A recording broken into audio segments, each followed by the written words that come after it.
नमस्कार, राशि मंथन में आपका स्वागत है।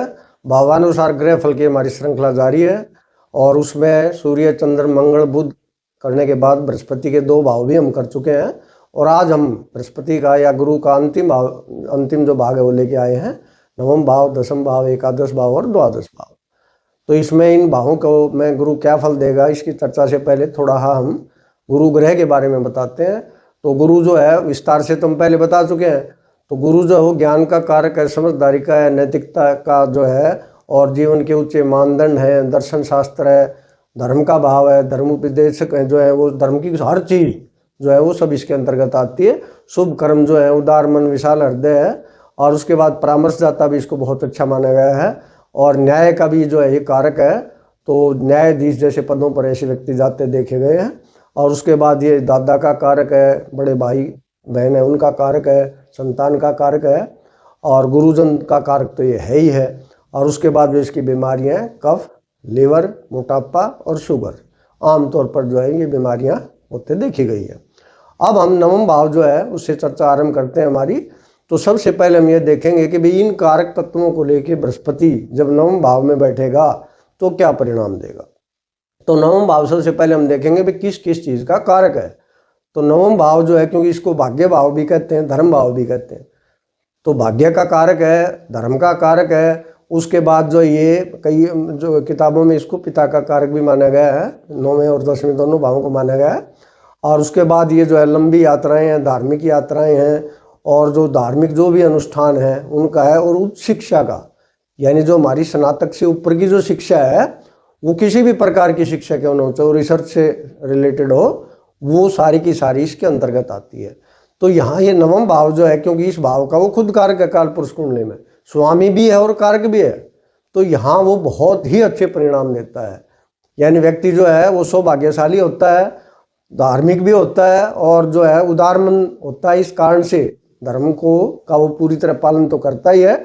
धर्म जो अनुष्ठान है या धार्मिक जो स्थल हैं वो बनवाने में उसकी रुचि होती है, यानी पूर्ण रूप से वो धार्मिक होता है। और उसके पिता भी जो है वो खूब तरक्की करते हैं, खूब जो है लंबी आयु पाते हैं, दीर्घ आयु होते हैं। और यात्राएं जो करता है, क्योंकि लंबी यात्राएं हैं तो वो आम तौर पर तीर्थ यात्राएं करता है या विदेश में भी जाता है तो धार्मिक यात्राओं से संबंधित जो है यात्राएं वो करता है। और उच्च शिक्षा जो है वो अध्यात्म की शिक्षा लेने में भी उसकी इस मामले में रुचि हो सकती है, या दर्शन शास्त्र की जो है रुचि उसको हो सकती है उच्च शिक्षा प्राप्त करने में। और विदेश यात्राएं जो हैं वो भी हैं। तो यहाँ पर गुरु जो है वो काफ़ी अच्छे परिणाम देता है, खुद को भी तरक्की देता है, पिता को भी तरक्की देता है। अब आते हैं हम दशम भाव पर। तो दशम भाव हमारा कर्म भाव है, लेकिन इसको मुख्य तौर पर जो है व्यवसाय का भाव भी कह सकते हैं, आजीविका का जो भाव है, यानी व्यक्ति किस चीज़ से कमा के खाएगा वो भाव है और किस चीज़ से वो प्रसिद्धि प्राप्त करेगा, यानी जी अपने संसार में अपना नाम बनाएगा या अपने क्षेत्र में अपना नाम बनाएगा, उसका है। और अगर वो नौकरी करता है तो पद का है, पदोन्नति का भी है। और राज्य यानी सरकार का भाव भी इसको माना गया, अधिकार का भाव भी इसको माना गया है। तो यहाँ भी गुरु जो है वो काफ़ी अच्छे परिणाम देता है, क्योंकि वो जो भी जिस चीज़ का भी संचालन करता है तो वो क्योंकि ज्ञानी है तो अपना ज्ञान जो है उसको लेके वो चलता है।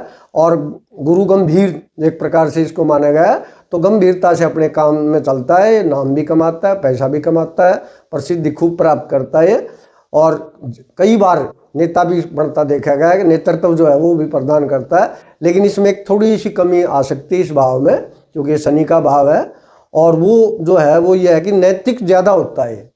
और कहते हैं भाई व्यवसाय में नैतिकता कम काम करती है, कि भी वो हर काम जो है वो नैतिक रूप से करना चाहता है और जब वो है ना अनैतिक जो साधन है उनका इस्तेमाल नहीं करता, तो कई बार थोड़ी रुकावटें जो हैं इस व्यक्ति को आ सकती हैं काम धंधे में, क्योंकि वो जो ऐसे नहीं कि भाई किसी भी तरीके से काम करो, वो चीज़ इसकी सोच नहीं बनती है।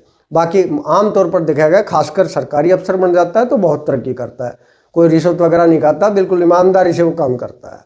अब आते हैं हम 11वें भाव पर हमारा।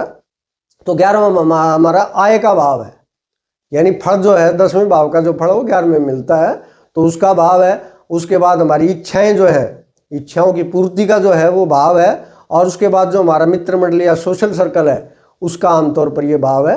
तो यहाँ भी गुरु जो है अच्छे परिणाम देता है, क्योंकि इस भाव का वो कारक है। तो यहाँ पर जो भी जो है इच्छाएं पूर्ति जो वो करता है वो अपने ज्ञान के दम पर करता है। तो ज़्यादातर देखा गया है कि अध्यात्म में जो है या धार्मिक क्षेत्र में जो है वो ज़्यादा जो है ये अपनी इच्छाएं पूर्ति या अपने जो है जो जो उसके उद्देश्य हैं उनको पूरा करता, वो देखा गया है। आय भी जो है सही तरीक़ों से आय करता है तो उसमें भी एक सेलिब्रिटी बन जाता है ये।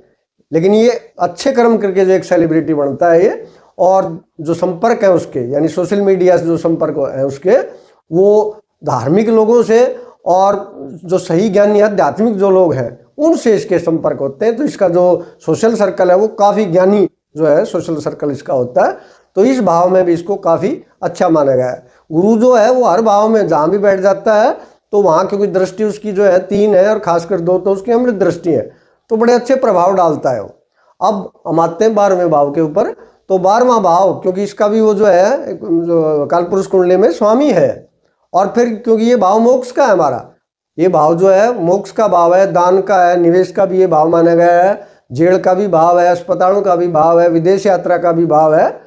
तो यहाँ और व्यय का तो है ही है, यानी नुकसान जो है हानि हमारी जो भी है वो है।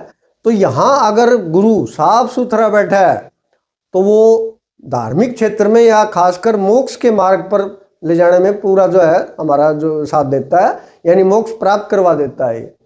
अगर उसके ऊपर कोई खराब ग्रह की दृष्टि ना हो तो ये मोक्ष के मार्ग पर ले जाता है, और अगर वो खराब होता है तो फिर दिक्कतें पैदा कर देता है, फिर वो जो है बीमार भी कर देता है। जैसे बीमारी लिखी हुई है, इन बीमारियों से संबंधित होकर वो मरीज के तौर पर जा सकता है। और या कोई न कोई जो है मान लियो दुष्प्रभाव उसके ऊपर है तो कोई षड्यंत्र वगैरह जो है वो अपने ज्ञान का इस्तेमाल गलत रास्ते पर करके और जेल में भी जा सकता है। और एकांत प्रिय वो होता है, और अगर अच्छा प्रभाव है तो दान देता है, लेकिन वो धार्मिक संस्थाओं में जो है वो दान देता है। और विदेश यात्राओं का भी है, तो अगर शुभ प्रभाव उसके ऊपर है तो विदेश में भी अपने धर्म का प्रचार करता है, वहाँ भी काफ़ी जो है वो कामयाबी हासिल करता है। यानी नैतिकता से अगर वो काम करता रहता है तो वो काफ़ी कामयाबी जो है वो हासिल करता है, इस अपने देश में भी और बाहर देश में भी। तो यहाँ भी वो फर्क पड़ेगा प्रभाव से कि वो किस ग्रह का प्रभाव उसके ऊपर है या किस ग्रह के साथ वो बैठा है। तो यहाँ पर ज़रूरी है उसके लिए कि उसके ऊपर दुष्प्रभाव ना हो, तो यहाँ भी वो बहुत अच्छे परिणाम देता है। तो गुरु जो है वो यहाँ भी हम ज़्यादा खराब उसको नहीं मानेंगे। तो इसके साथ हमारी गुरु की जो है वो श्रृंखला समाप्त। आगे हम शुक्र की श्रृंखला लेके आएंगे। नमस्कार।